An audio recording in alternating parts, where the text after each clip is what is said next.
Hello everyone, welcome back to the another blog. So guys, मैं आप लोगों को यहाँ पे बताने आई हूँ कि मेरा क्या रूटीन है, क्या टाइम टेबल मैं फॉलो कर रही हूँ, जिससे मेरा सिलेबस मतलब बैकलॉग क्लियर हुआ है जल्दी ही।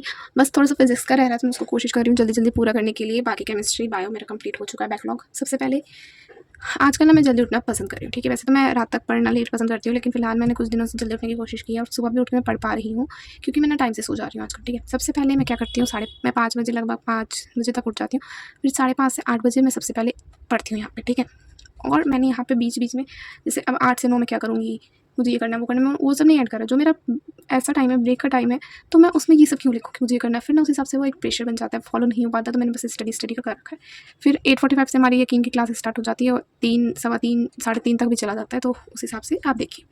उसके बाद मैं फिर 5 बजे से पढ़ने बैठती हूँ 7 बजे तक। फिर मैं 2 घंटा पढ़ती हूँ। अगर मेरा बैकलॉग नहीं होता तो फिलहाल मैं क्वेश्चन प्रैक्टिस, नोट्स रिवाइज, बाकी लेक्चर्स रिवाइज, ये सब मैं करती। लेकिन अभी बैकलॉग है तो मैं यहाँ पे बैकलॉग क्लियर करने में लगी हुई हूँ, जितना भी मुझे टाइम मिल रहा है क्लास को उठा के। फिर मैं 1 घंटे का 7 से 8 ब्रेक लेती हूँ। वो आप देख लीजिए, जो भी करना होता है। मैं मतलब चाय वाय पी लिया, आप थोड़ा फ्रेश हो गए।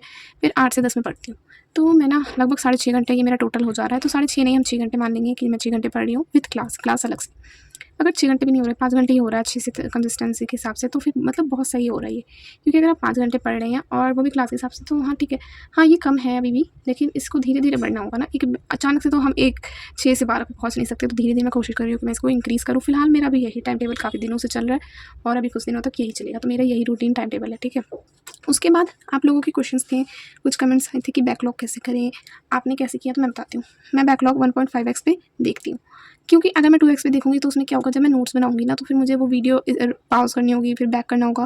तो इसमें ना मेरा एक्स्ट्रा टाइम चला जाता है। जितने टाइम की वो वीडियो नहीं होती, उससे ज़्यादा मुझे टाइम लग जाता है वीडियो कवर करने में, क्योंकि फिर वो जल्दी जल्दी करते हैं, समझ भी नहीं आता। तो मैं 1.5x पे देखती हूँ। अगर आपको 1.5x पे भी ज़्यादा लगता है तो आप नॉर्मल स्पीड पे देखिए, क्योंकि अगर आप वीडियो को रोक रहे हैं, नोट्स रोक रोक के बना रहे हैं, समझ नहीं आ रहा कि टीचर क्या समझा रहे हैं, तो फिर तो कोई फ़ायदा है नहीं ऐसे स्पीड पे करके, क्योंकि वो और टाइम हमारा कंज्यूम कर लेगा। तो आपको जो स्पीड एकदम सही लगती है ना, आप उस हिसाब से वीडियो देखिए। मेरा तो यही सजेशन है। और बाकी सबके अपने अपने तरीके होते हैं पढ़ने के, बैकलॉग क्लियर करने के। आप देखिए आपको किस तरीके से करना है।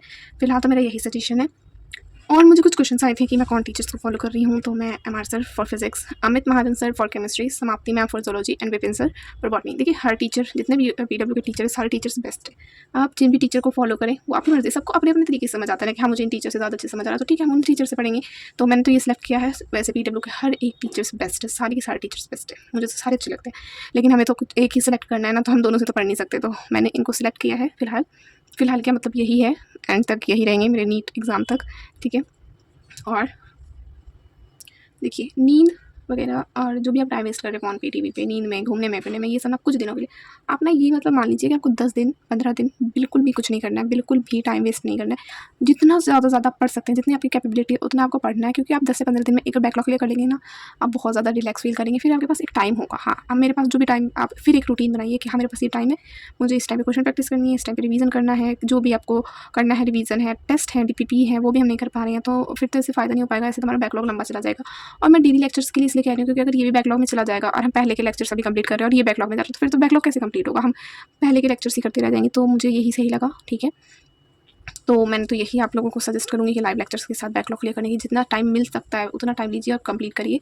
फिर एक रूटीन बनाइए कि किस टाइम पढ़ना है, क्योंकि टेस्ट होते नहीं हैं, ये हो रहे हैं, टेस्ट में मार्क्स नहीं आ पाएंगे। क्योंकि अगर बैकलॉग होगा तो हमारा सिलेबस नहीं है, हम रिवाइज नहीं कर पा रहे हैं, तो फिर मार्क्स आने में प्रॉब्लम होगी। और जितनी भी आपको क्वेश्चन हैं, कुछ भी है, आप मुझे कमेंट करिए, मैं आप लोगों को बताऊँगी। जो भी कमेंट्स क्वेश्चन है, आप मुझे कमेंट्स कर दीजिए, ठीक है। खैर, मेरा तो यही रूटीन है, ठीक है। मिलते हैं नेक्स्ट वीडियो में, तब तक के लिए bye bye. Thank you so much.